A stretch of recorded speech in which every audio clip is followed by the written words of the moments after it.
আজকের ভিডিওতে ব্যারোট্রপিক এবং ব্যারোক্লিনিক কন্ডিশন সম্পর্কে আলোচনা করব।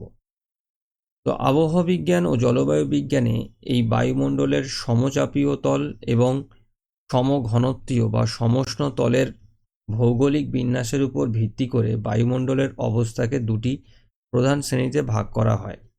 একটি হলো ব্যারোট্রপিক অবস্থা আর একটি হলো ব্যারোক্লিনিক অবস্থা।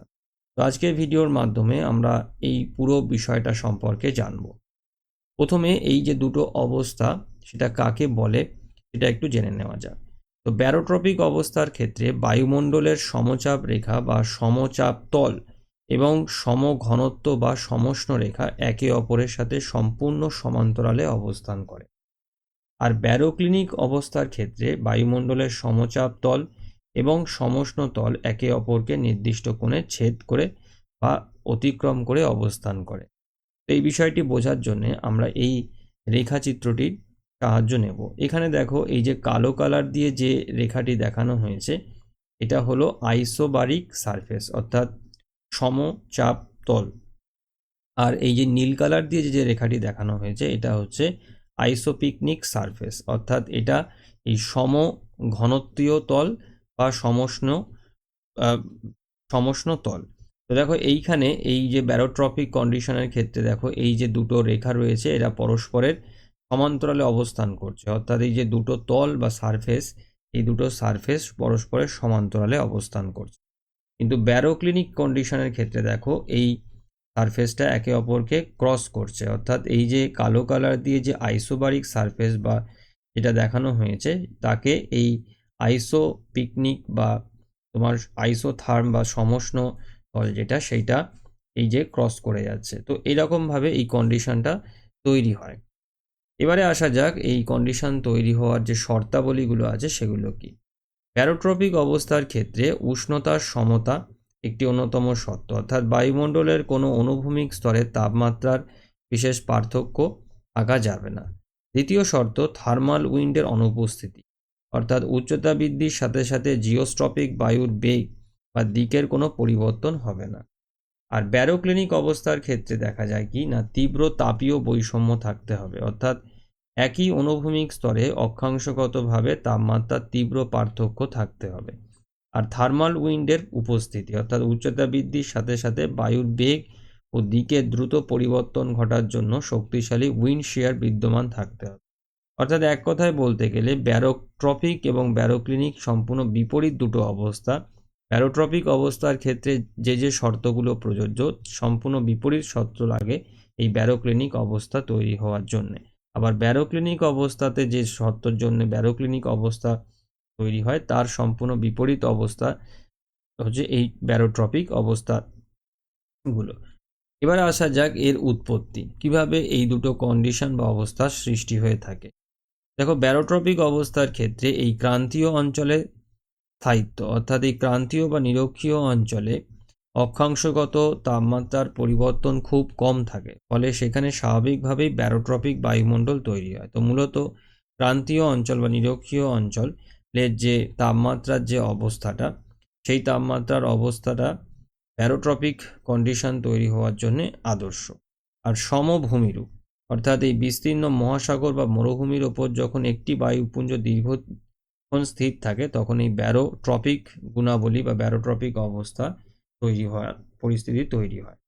আর ব্যারোক্লিনিক অবস্থার ক্ষেত্রে দেখো যে বিপরীত বায়ুপুঞ্জের সংঘর্ষ অর্থাৎ এই নাতিশীতোষ্ণ অঞ্চলে যখন মেরু অঞ্চল থেকে আসা শীতল ও শুষ্ক বায়ুপুঞ্জ এবং ক্রান্তীয় অঞ্চল থেকে আসা উষ্ণ আর্দ্র বায়ুপুঞ্জ মুখোমুখি হয় তখন এই শক্তিশালী ব্যারোক্লিনিক অবস্থা তৈরি হয়। আর একটা এই বায়ুপ্রাচীর বা ফন্ট গঠন এক্ষেত্রে দেখা যায় যে এই বিভিন্ন তাপমাত্রায় বা ঘনত্বের বায়ু তরীভূত হয়ে বায়ুমণ্ডলের তীব্র অস্থিরতা তৈরি করে।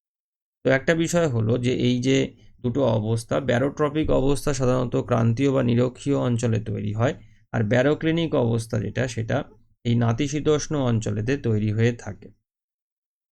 এরপরে আসি নিয়ন্ত্রক। এই অবস্থা দুটিকে নিয়ন্ত্রণ করে কোন কোন ফ্যাক্টরগুলো।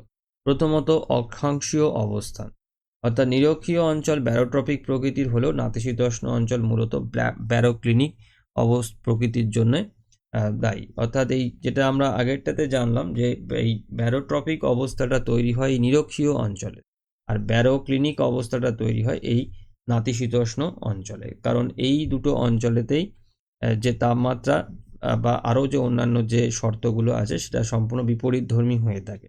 তো সেই জন্য নিরক্ষীয় অঞ্চলেতে আমরা দেখি ব্যারোট্রপিক, আর নাতিশীতোষ্ণ অঞ্চলে আমরা দেখি ব্যারোক্লিনিক।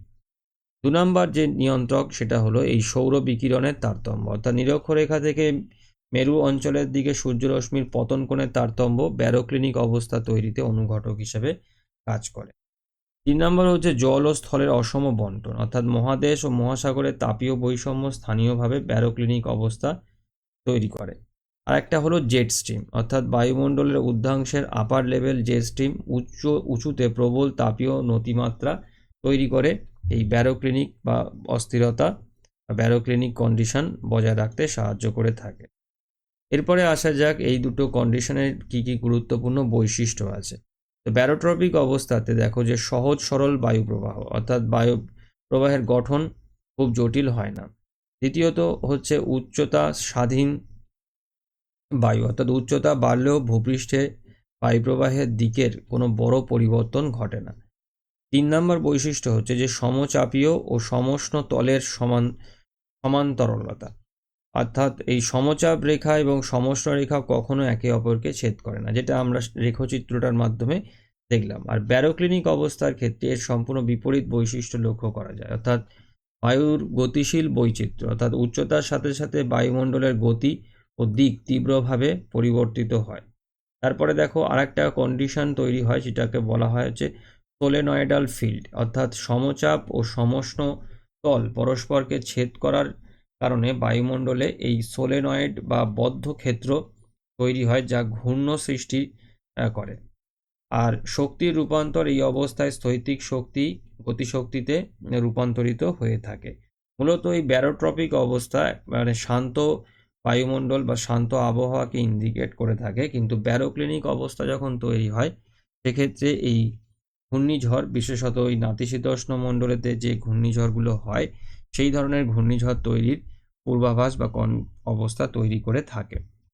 এরপরে আসছি প্রভাব, অর্থাৎ ব্যারোট্রপিক অবস্থার ক্ষেত্রে কি প্রভাব দেখা যায় না, শান্ত আবহাওয়া, অর্থাৎ কোনো বড় ধরনের ঘূর্ণিঝড় সৃষ্টি হয় না, আবহাওয়া মূলত শান্ত স্থিতিশীল এবং সুনির্দিষ্ট থাকে। আর আবহাওয়ার পূর্বাভাস খুব সহজেই দেওয়া যায়, যেহেতু আবহাওয়ার পরিবর্তন কম হয় সেই জন্যে আবহাওয়ার যে পূর্বাভাস সেটা দেওয়া অনেকটা সহজ। কিন্তু ব্যারোক্লিনিক অবস্থার ক্ষেত্রে দেখো নাতিশীতোষ্ণ ঘূর্ণবাত তৈরি হয়ে থাকে, যার ফলে এই এই এই ব্যারোক্লিনিক অবস্থায় এই অস্থিতিশীলতার ফলে এই মধ্য অক্ষাংশীয় শক্তিশালী যে নাতিশীতোষ্ণ ঘূর্ণবাত এবং দেখো এই যে ফ্রন্টোজেনেসিস, অর্থাৎ এই বায়ু প্রাচীর বা এই যে ফ্রন্টগুলো তৈরি হয়ে থাকে। তার সঙ্গে রসবি তরঙ্গ, অর্থাৎ বায়ুমণ্ডলের ঊর্ধ্বাংশে যে মেকানিক্যাল শক্তি সঞ্চালনের মাধ্যমে রসবি তরঙ্গ উৎপন্ন হয়ে থাকে।